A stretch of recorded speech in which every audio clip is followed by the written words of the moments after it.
If there exists a land where light never reaches, if there is a queen who needs no throne, yet still makes millions of spirits bow, would you dare to cross the frozen gate to face Hel, the queen of the forgotten world? In Norse mythology, Hel is not an ordinary goddess. She was born from Loki, the figure known as the embodiment of chaos, cunning, and unpredictable change. Loki did not create order. He planted the seeds of transformation, and sometimes the collapse of the divine world itself. From the moment Hel came into existence, the gods of Asgard sensed something unnatural. It was not open violence, but a cold, silent force, like a growing shadow in the heart of the universe. Hel's gaze did not belong to a child. It was deep, still, and carried the weight of secrets yet to be spoken. But Hel was not the only concern. Her two siblings were even more frightening in the eyes of the gods. Fenrir, the giant wolf, grew at an unnatural speed. With each passing day, his body became larger, his fangs sharper, his stare more intense. It was said that one day Fenrir would become strong enough to swallow the sun and drown the world in endless darkness. Jormungandr, the sea serpent, also carried a terrifying prophecy. When he was cast into the deep ocean, he did not disappear. Instead, his body continued to grow over the years, until it became long enough to coil around the entire world. His tail biting into his own body formed a closed circle, a symbol of fate trapping itself. The three children of Loki were not just powerful beings, they were omens, signs of a future the gods of Asgard could not control. Odin, the All-Father, called a council. In the Golden Hall of Asgard, the gods argued about the fate of the three children.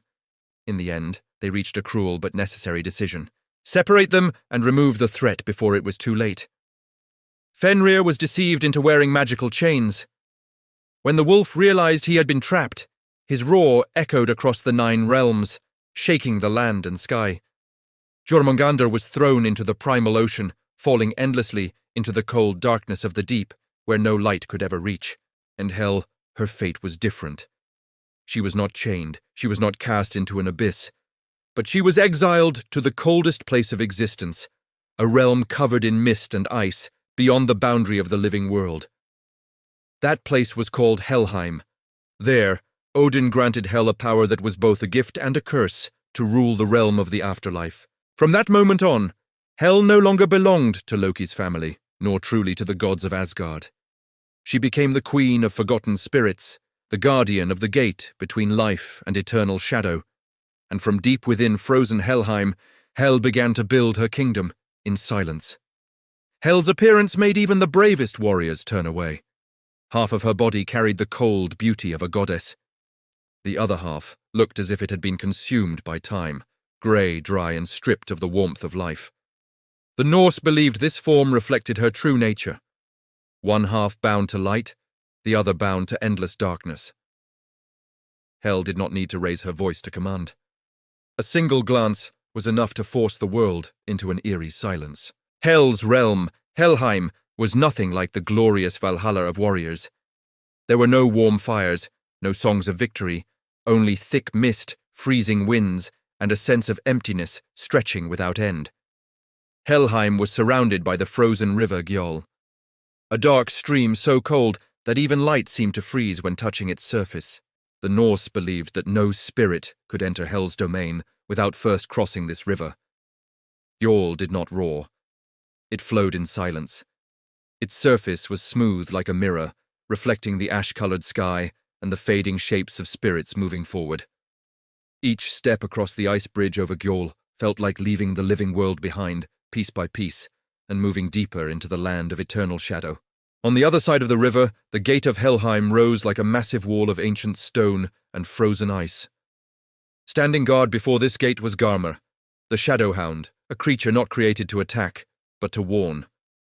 Garmr's roar did not sound like the voice of a beast. It echoed low and long, cutting through mist and space itself, like a declaration that no spirit could pass this gate without being seen by Hel. The ancients said that Garmr's eyes reflected fear, regret, and the final memories of those who entered Helheim. Anyone who met that gaze would feel that the path ahead offered no return. Inside Helheim, Time does not move like it does in the world of the living.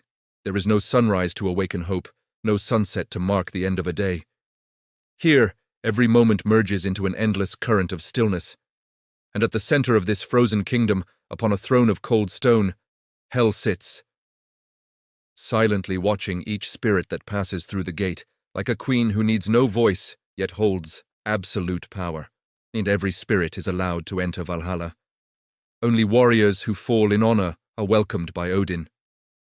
Helheim, however, is the realm for those who depart through age, illness, accidents, or simply fade into the silence of being forgotten by the world. Hel does not punish them. She does not interrogate them. She only receives them.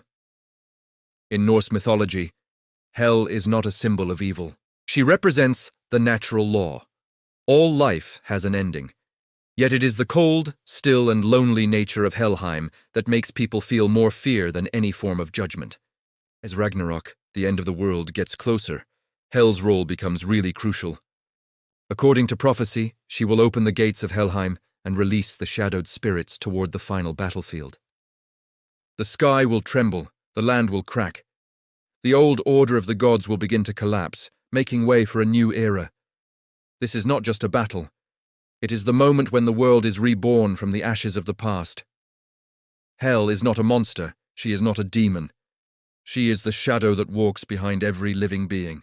And the realm where Hel reigns is not a place of punishment. It is the final destination that no one can escape.